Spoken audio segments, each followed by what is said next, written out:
Technology জিনিসটা খুবই ভালো যদি মানুষ সেটাকে ইউজ করে, কিন্তু বিগত এক দশক ধরে আমরা দেখছি যে টেকনোলজি এখন মানুষকে ইউজ করতে শুরু করেছে। তো সেই জায়গা থেকে দাঁড়িয়ে অত্যাধিক স্মার্টফোন অ্যাডিকশন হতে পারে বা বিভিন্ন রকমভাবে মানুষের যে মনে রাখার ক্যাপাসিটি সেটাও দিন দিন কমে আসছে। তো সেই জায়গা থেকে দাঁড়িয়ে পড়াশোনা করতে ইচ্ছা না করা বা যে কোনো কিছু অ্যাচিভ করার জন্য জানার ইচ্ছা দিন দিন কমে আসা, এটা খুব স্বাভাবিক হয়ে গেছে। তো সেই জায়গা থেকে দাঁড়িয়ে আজকের এই ভিডিওতে আমি টোটাল 5টা এমন অ্যাপের কথা বলবো যাতে টেকনোলজি তোমাকে নয়, তুমি টেকনোলজিকে ইউজ করতে পারো এবং ঘন্টার পর ঘন্টা ফোনে কাটানোর পরেও কোনো প্রোডাক্টিভিটি না আসার ফলে তুমি যে এই যে দিনের পর দিন ডিপ্রেসড হচ্ছ, মনে হচ্ছে পড়াশোনা হচ্ছে না, পড়াশোনা করতে পারছি না, কিছুতেই পড়ায় মন বসাতে পারছি না, এই ভিডিওটা দেখার পর হোপফুলি তোমার সেই জায়গা থেকে বেশ কিছুটা ইমপ্রুভমেন্ট হবে। এবং 5টা এমন অ্যাপসের কথা বলবো এবং তার সাথে সাথে একদম শেষে গিয়ে দুটো বোনাস টিপস দেবো যেটা পড়াশোনার ক্ষেত্রে তোমাকে যথেষ্ট হেল্প করবে। তো ফার্স্টে আমাদের এই যে পড়তে ইচ্ছা না করা, তার জন্য ফার্স্ট আমি যেটা দেখি স্টুডেন্টদেরকে বলতে সেটা হচ্ছে স্যার টাইম বের করতে পারছি না, টাইম হয়ে উঠছে না। কেউ হয়তো চাকরি করছো, কেউ হয়তো কোনো কলেজে পড়ছো, তার সাথে সাথে গভর্নমেন্ট জবের প্রিপারেশন নিচ্ছ। তো এই যে বিভিন্ন জিনিস করতে করতে তোমার মনে হচ্ছে যে তুমি টাইম বার করতে পারছো না, এটা কেন মনে হচ্ছে? লাস্ট যে 2022 সালের একটা সার্ভেতে দেখা গেছে যে ইন্ডিয়ার যে ওয়ার্কিং ক্লাস আছে, অর্থাৎ মোটামুটি 16 বছর বয়স থেকে শুরু করে 50 বছর বয়স পর্যন্ত লোকেদের এভারেজ স্মার্টফোন ইউজ করার প্রবণতা হচ্ছে 7.5 ঘন্টা। অর্থাৎ দিনের মধ্যে আমরা 7.5 ঘন্টা অ্যাভারেজ, কারোর 10 ঘন্টা, কারোর 12 ঘন্টা, কারোর হয়তো 5-6 ঘন্টা, কিন্তু অ্যাভারেজ সব মানুষকে যদি একত্রে নেওয়া হয় ওয়ার্কিং পপুলেশনের, দেখা যাচ্ছে 7.5 ঘন্টা আমাদের এভারেজ ইউজ অফ স্মার্টফোন হয়ে যাচ্ছে।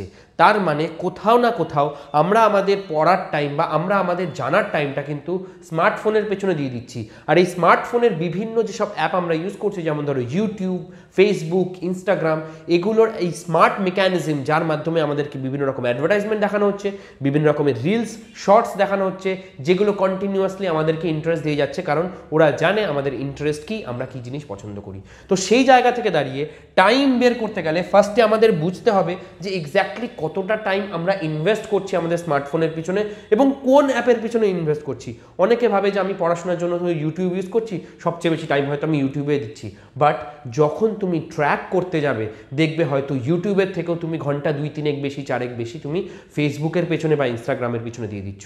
অর্থাৎ তুমি যেটা করতে চাইছো সেটা কিন্তু আদতে হচ্ছেও না, প্লাস তুমি রিয়েলাইজও করছো না তোমার কী কী প্রবলেম হচ্ছে। তো ফার্স্ট অফ অল যেটা বলে দিই, এই যে অ্যাপগুলোর কথা আমি বলবো সেটা এখানে কোনো স্পন্সার্ড ভিডিও নয়, তো কোনো রকম এই অ্যাপের থেকে স্পন্সরশিপের অফারও এখানে দেওয়া হয়নি। জাস্ট তোমাদের সুবিধার জন্য আমি যেই অ্যাপগুলো নিজে ইউজ করি সেই অ্যাপগুলোর কথাই তোমাদেরকে বলার চেষ্টা করব, যাতে তোমরা অ্যাটলিস্ট বুঝতে পারো যে তোমার প্রবলেমটা কোন জায়গায় এবং সেই প্রবলেমের সাথে ডিল করতে যাতে ভালোভাবে পারো। তো ফার্স্ট চলে আসি হচ্ছে ফোন ট্র্যাকিং, অর্থাৎ ফোনটাকে ট্র্যাক করো যে আমি কতক্ষণ টাইম দিচ্ছি প্রত্যেকটা অ্যাপের পিছনে, হোয়াটসঅ্যাপের পিছনে কতক্ষণ টাইম দিচ্ছি, ইউটিউবের পিছনে কতক্ষণ টাইম দিচ্ছি। কিভাবে ট্র্যাক করবে? ট্র্যাক করার জন্য আলাদা করে খাতা পেন নিয়ে বসবে যে এই 7টার সময় আমি ফেসবুক করা শুরু করলাম, পসিবল নয়। অর্থাৎ যেভাবে ওই অ্যাপগুলো ইউটিউব, ফেসবুক, ইনস্টাগ্রাম তোমাকে ট্র্যাক করছে, তুমিও নিজে ট্র্যাক করো যে কতটা টাইম তুমি এই অ্যাপগুলোর পেছনে দিচ্ছ। এটা ট্র্যাক করার জন্য একটা খুব ভালো অ্যাপ যেটা আমি নিজে ইউজ করি, সেটা হচ্ছে ইয়োর আর। এই অ্যাপটা প্লে স্টোরে তোমরা পেয়ে যাবে। এই অ্যাপটা যখনই ইউজ করবে তোমাকে দেখিয়ে দেবে, তুমি ধরো সাপোজ 8 ঘন্টা মতন টাইম লিমিট সেট করে দিলে যে প্রত্যেক দিন আমি 8 ঘন্টা ফেসবুক ইউজ করবো বা 8 ঘন্টা ইউটিউব ইউজ করবো। এবার তুমি ধরো তার বেশিও ইউজ করছো, কিন্তু অ্যাটলিস্ট তুমি জানবে যে তুমি কতক্ষণ টাইম ইউজ করছো। তোমার মনে হচ্ছে হয়তো তুমি 8 ঘন্টা ইউজ করছো, বাট আদতে দেখা যাচ্ছে যে একদিন বা দুদিন পরে তুমি হয়তো প্রত্যেক দিন 4 ঘন্টা করে ফেসবুক ইউজ করেছো। তার মানে তোমার কোথাও না কোথাও একটা সাইকোলজিক্যালি হবে যে না, আমার ফেসবুক ইউজ করাটা বেশি হয়ে যাচ্ছে। প্লাস কন্টিনিউয়াসলি যখন তুমি ইউজ করতে থাকবে, তুমি 8 ঘন্টা টাইমার সেট করলে পরে 8 ঘন্টার পরেও কন্টিনিউয়াসলি সাইডে দেখাতে থাকবে যে সাপোজ তুমি 45 মিনিট টাইম ইউজ করছো বা 1 ঘন্টা বা 2 ঘন্টা ধরে অ্যাপটাকে ইউজ করছো। তার মানে তোমার মাথার মধ্যে ব্যাক অফ দ্য মাইন্ড চলতে থাকবে যে আমার কিন্তু অলরেডি 8 ঘন্টা টাইম ওয়েস্ট করার কথা, সেখানে আমি 1 ঘন্টা বা 1.5 ঘন্টা টাইম অলরেডি ওয়েস্ট করে ফেলেছি। তো এটার একটা অল্টারনেটিভ অ্যাপও আছে, দেখো স্ক্রিন টাইম ডিজিটাল ওয়েলবিং। আমি যেগুলো অ্যাপ ইউজ করেছি সেগুলো এখানে লিস্ট করেছি, তার সাথে সাথে অল্টারনেটিভ যেই অ্যাপগুলো আছে সেগুলোও আমি দিয়ে দিয়েছি। নেক্সট হচ্ছে কাউন্টডাউন টাইমার। নর্মালি দেখবে আমাদের হয় এরকম যে পরীক্ষার তো এখন অনেক দিন বাকি, তো থাক একটু পরে পড়বো, একটু কদিন এনজয় করে নি, কদিন মজা করে নি, ভালো কথা, করো, এনজয় করো, মজা করো। বাট এক্স্যাক্টলি জানাটা দরকার যে তোমার পরীক্ষা হওয়ার জন্য কতদিন টাইম আছে। অর্থাৎ তুমি যখন পরীক্ষাটা দেবে সেই ডেটটা মেনশন করে এখানে একটা টাইমার রান করে দাও। এটা যদি তুমি সবসময় এই টাইমারটা দিয়ে রাখো, সাপোজ তোমার 3 মাস বাদে পরীক্ষা, ঠিক আছে?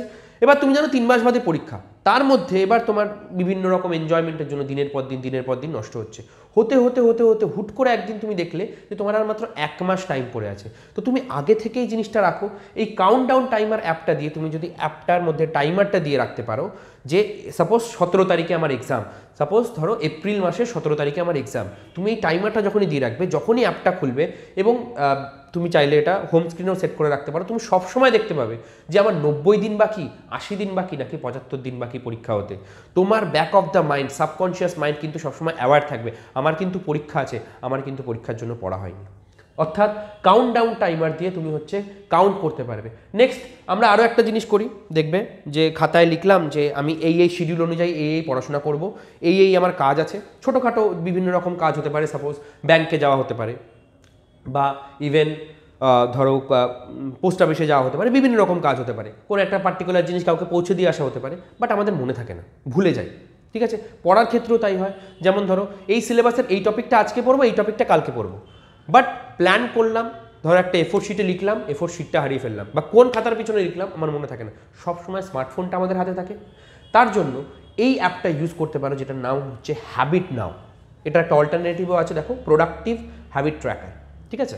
তো এই হ্যাবিট নাও অ্যাপটার মাধ্যমে কি করবে, তোমার যা যা টাস্ক আছে, আজকের আছে, কালকের আছে, পরশুর আছে, যাই হোক না কেন, তুমি ওই টাস্কগুলোকে লিস্ট ডাউন করে রাখো যে এই জিনিসটা আমার এইখানে পৌঁছে দিতে হবে, বা এই দিনকে আমার ব্যাংকে ভিজিট করতে হবে।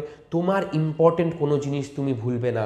আজ থেকে স্টুডেন্ট অবস্থা থেকেই যদি করো জিনিসটা, তোমার কিন্তু নর্মাল লাইফ লিড করতেও এই জিনিসগুলো খুব হেল্প করবে। অর্থাৎ নিজের টাইমটাকে আগে ট্র্যাক করো, ট্র্যাক করে নিজের টাইমটা তুমি যেদিকে চ্যানেল করতে চাইছো চ্যানেল করো। নেক্সট আমাদের সবচেয়ে বড় প্রবলেম হচ্ছে পড়াশোনা করতে চাই কিন্তু পড়াশোনায় মন বসাতে হবে, মন বসাতে পারছি না। তো ফার্স্ট অফ অল হচ্ছে তুমি সরে আসলে, অর্থাৎ ওই যে বাজে অ্যাপগুলো আছে সেগুলোর থেকে তুমি ধীরে ধীরে সরে আসলে। এবার তোমার ফোকাস হবে কি, আমাকে পড়াশোনায় মন বসাতে হবে। তো পড়াশোনায় মন বসানোর জন্য আরেকটা অ্যাপ, যেটা হচ্ছে মেডিটেশন। মেডিটেশন হচ্ছে কি করে, দেখো আমরা যখনই কখনো পড়তে বসি বা কোনো একটা কাজ মন দিয়ে করতে বসি, আমাদের কি হয়, মাইন্ডটা ডাইভার্ট হতে থাকে বিভিন্ন দিকে। সাপোজ কোনো একটা বাইরে গান বাজছে বা সামনে থেকে কেউ একটা বাইক চালিয়ে চলে গেল, মাইন্ডটা সবসময় ডাইভার্ট হতে থাকে। যদি আমরা মেডিটেশন করি এবং প্রপার ওয়েতে মেডিটেশন করি, সবাইকে মেডিটেশন করতে বলা হলো, কেউ চোখ বন্ধ করে বসলো, বসে ঘুমিয়ে গেল, দ্যাট ইজ নট মেডিটেশন।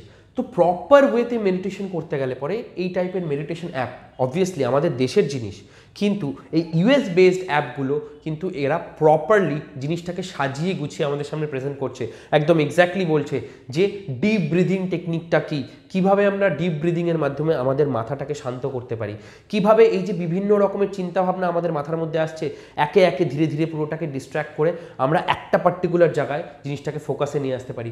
একদম স্টেপ বাই স্টেপ এখানে মেডিটেশনের কথা বলা হয়েছে। প্রথমে তোমাকে বলবে না যে প্রথমে 1 ঘন্টা মেডিটেশন করো, প্রথমে বলবে 5 মিনিট করো, 10 মিনিট করো, 15 মিনিট করো, করতে করতে করতে করতে তোমার ওই ক্যাপাবিলিটিটা যখন আধা ঘন্টার কাছাকাছি চলে যাবে, তুমি দেখবে আধা ঘন্টা হয়তো তুমি মেডিটেশন করার জন্য ইউজ করছো, তোমার মনে হচ্ছে আধা ঘন্টা টাইম তোমার ওয়েস্ট হচ্ছে, বাট ওই আধা ঘন্টা টাইম দেওয়ার পরে তুমি যে 1 ঘন্টায় পড়ছো, সেই 1 ঘন্টা পড়াশোনাটা তোমার হয়তো 3 ঘন্টা বা 3.5 ঘন্টার আগেকার পড়াশোনার সমান হচ্ছে। অর্থাৎ তোমার প্রোডাক্টিভিটি এটা বাড়িয়ে দেবে, মেডিটেশন তোমার প্রোডাক্টিভিটি অনেক বাড়িয়ে দেবে। আরও একটা টেকনিক আমাদের বলা হয় যে যখনই পড়তে বসবি মন দিয়ে পড়, 1 ঘন্টা 2 ঘন্টা 3 ঘন্টা যতক্ষণ পড়িস মন দিয়ে পড়। বাট আমাদের মাইন্ডটা 2 ঘন্টা বা 3 ঘন্টা টানা পড়ার জন্য খুব একটা কেপেবল নয়। তো সেই জায়গায় কি বলছে, এই টেকনিকটা পোমোডোরো, এটা হচ্ছে একটা জাপানের টেকনিক, ঠিক আছে? বিভিন্ন বিশ্বের সব জিনিসপত্র নিয়ে আমি একত্রিত করে এক জায়গায় নিয়ে এসেছি। তো এই যে পোমোডোরো টেকনিক কি বলছে, যখন তোমার মনে হচ্ছে যে তুমি পড়াশোনা করতে পারছো না, এই অ্যাপটা খোলে না। এখানে কি হবে, নর্মাল আমাদের ব্রেনের সাইকেল অনুযায়ী জিনিসটাকে ডিজাইন করা, বলে আমরা 15 মিনিট একটা যে কোনো হিউম্যান বিং 15 মিনিট একটা জিনিসের উপর ফোকাস করতে পারবে, 15 মিনিটের পর সে ফোকাস হারিয়ে ফেলবে, ঠিক আছে? আমরা কি করি, 15 মিনিটের পর আমরা ফোন নিয়ে বসে যাই। পোমোডোরো টেকনিক বলছে 15 মিনিটের পর নিজে থেকেই একটা 5 মিনিটের ব্রেক দাও, 5 মিনিটেরই ব্রেক, 5 মিনিটের বেশি নয়, 5 মিনিটেরই ব্রেক দেবে, তারপর আবার 15 মিনিটে ব্যাক করে আসবে। মানে তুমি 5 মিনিট কোনো একটা কাজ করতে করতে বা কোনো একটা ধরো ভিডিও দেখছো বা কিছু দেখছো, 5 মিনিট দেখার পর তোমার মনে হলো যে একটু দেখে নিই, সেটা করবে না। তুমি কি বলবে? তুমি বলবে, নিজের মাইন্ডকে বোঝাবে যে না, আমি একটু 15 মিনিট পরে নিই, তারপর আবার 5 মিনিটে যখন ব্রেক পাবো তখন আমি আবার দেখব। অর্থাৎ তোমার মাইন্ডকে তুমি ধীরে ধীরে ট্রেনিং দিচ্ছ। সব কিছুর জন্য ট্রেনিংয়ের প্রয়োজন। ট্রেনিং ছাড়া উসেন বোল্টও 100 মিটার রেসে 200 মিটার রেসে ফার্স্ট হতে পারতো না। তো ট্রেনিংয়ের প্রয়োজন। মাইন্ডকে 15 মিনিটের জন্য ট্রেন করো, ধীরে ধীরে 15 দিন 1 মাস পরে গিয়ে এই 15 মিনিটটাকে 20 মিনিট করো, বেশি নয়, 20 মিনিট ফোকাস করবে, 5 মিনিট রেস্ট নেবে, 20 মিনিট ফোকাস করবে, 5 মিনিট রেস্ট নেবে। এরকম করে টোটাল 1 ঘন্টা যখন হবে, মানে 4টে ধরো 15 মিনিটের সাইকেল কমপ্লিট হলো, টোটাল 60 মিনিট।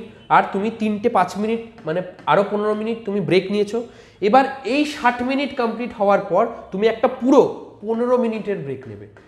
এবার এই জিনিসগুলো নিজে থেকে করার জায়গায় এই পোমোডোরো অ্যাপের মধ্যে নিজে থেকে দেওয়া আছে। তুমি 5 মিনিটের 15 মিনিটের টাইমারটা অন করলে, তুমি পড়াশোনা করলে 15 মিনিট, 5 মিনিটের ব্রেক টাইমার অন হয়ে গেল, 5 মিনিটের জন্য ব্রেক নিলে, একটু ঘুরে ফিরে আসলে এদিক ওদিক, আবার 15 মিনিটের জন্য পড়লে, আবার 5 মিনিটের জন্য ব্রেক নিলে। এই স্ট্রাকচারে তুমি যদি পড়াশোনা করো, সেক্ষেত্রে তোমার পড়াশোনা নিজে থেকেই দেখবে যে তোমার প্রোডাক্টিভিটি কতটা বেড়ে যায়। এই জাপানিজ টেকনিকটা কিন্তু খুব ইউজফুল, ইউজ না করলে বুঝতে পারবে না। আমি জানি যেই টিপসগুলো দিলাম বেশিরভাগ স্টুডেন্টই হয়তো একবার খুলেও দেখবে না কোনো অ্যাপই, কিন্তু যারা দেখবে তারা যেন প্রপারলি জিনিসগুলোকে ইউজ করার চেষ্টা করো। আমরা অনেক কষ্ট করে অনেক রকমের অ্যাপ ফোনে ইনস্টল করি, গেম ইনস্টল করি, সেগুলোকে ইউজ করি। তার জায়গায় এইগুলো ইউজ করলে যদি তোমার কিছু হেল্প হয় লাইফে, তুমি যদি লাইফে কিছু অ্যাচিভ করতে পারো, নিশ্চয়ই সেটার জন্য আমার মনে হয় ফোকাস করাটা বেটার হবে। লাস্ট হচ্ছে একটা বোনাস টিপ দেবো বলেছিলাম। দেখো, যখনই আমরা পড়ি, আমরা কি করি, একটা বই তুললাম, আমরা পড়তে থাকলাম। পড়বে না, যে কোনো কিছু পড়ার সময় ফার্স্ট জিনিস হচ্ছে সামারাইজ করবে। সামারাইজ করা মানে, সাপোজ যে কোনো একটা টপিক 1 পেজ তুমি পড়লে, যে কোনো কিছু তুমি পড়ো না কেন, 1 পেজের জিনিসটাকে যদি সাপোজ 1 পেজে, আমি ধরো বলছি যে 1 পেজে 50টা লাইন আছে, একটা পেজের মধ্যে 50টা লাইন আছে, সব সময় চেষ্টা করবে ওটাকে 5 লাইনের মধ্যে সামারাইজ করতে। ঠিক আছে, 5 লাইনের মধ্যে জিনিসটাকে যদি সামারাইজ করে নিজের মতো করে নোট তৈরি করে নিতে পারো, ওই জিনিসটা তোমার মনে রাখার ক্যাপাবিলিটি অনেক বেড়ে যাবে। কারণ তুমি নিজে পড়ছো, নিজে বুঝে তার উপর নিজে নোট বানাচ্ছ। যে কোনো কিছুকে 1/10, 1/10, অর্থাৎ শুধুমাত্র হতে পারে শুধু ইম্পর্টেন্ট কিওয়ার্ডগুলো বেছে নিচ্ছ, ঠিক আছে, হতে পারে শুধুমাত্র হেডলাইনগুলো বেছে নিচ্ছ, বাট 50 লাইন লেখা থাকলে পরে সেটাকে তোমাকে 5 লাইনের মধ্যে সামারাইজ করে নিয়ে আসতে হবে। সেকেন্ড টেকনিক হচ্ছে visualization, which is very very important. মানে যে নোটটা বানাচ্ছ সেটা এরকমভাবে বানিও না যে 5টা পরপর লাইন লিখে দিলে, নো। নোটটা বানানোর সময় নোটটা এরকমভাবে বানাও, এই জিনিসটা আমরা পড়লাম, এই জিনিসটা এটা করে, এটা করে, এটা করে, এটা করে, এটা করে। এর মধ্যে ডিফারেন্সটা কী হবে? আমাদের 2 রকমের মেমোরি আছে। একটা হচ্ছে আমরা টেক্সচুয়াল মেমোরি, যেটা আমরা পড়ে মনে রাখার চেষ্টা করি। আরেকটা হচ্ছে আমাদের ভিজুয়াল মেমোরি। ভিজুয়াল মেমোরির পাওয়ার টেক্সচুয়াল মেমোরির পাওয়ারের থেকে অনেক বেশি, যার কারণে আমরা যদি জিনিসটাকে এরকম ছবির মতো মনে রাখি, ওই ছবিটা পরীক্ষার হলে আমাদের চোখের সামনে ভেসে উঠবে। বাট এই যে টেক্সচুয়াল জিনিস আমরা লিখে রাখছি, এই টেক্সচুয়াল জিনিস আমাদের চোখের সামনে ভেসে ওঠার প্রবণতা খুব কম, সাবকনশিয়াস মাইন্ডে এটা কাজই করবে না, ঠিক আছে।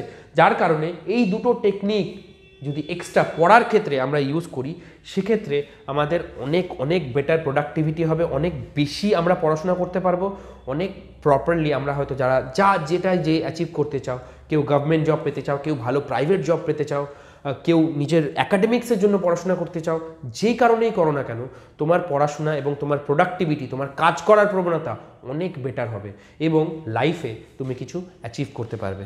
আজকের ভিডিওটা আমাদের এই অবধি ছিল, ঠিক আছে। তোমাদের যদি এরকম আরও কোনো সমস্যা হয়, কোনো জিনিস বুঝতে পারছো না, কোনো জিনিস নিয়ে প্রবলেম হচ্ছে বলে প্রবলেম ফেস করছো, বাড়িতে কারোর সাথে ডিসকাস করতে পারছো না, একবার কমেন্ট সেকশনে জানিয়ে দেখো, আমরা তোমাকে হেল্প করার সব সময় চেষ্টা করব। থ্যাংক ইউ ভেরি মাচ, দেখা হবে নেক্সট ভিডিওতে।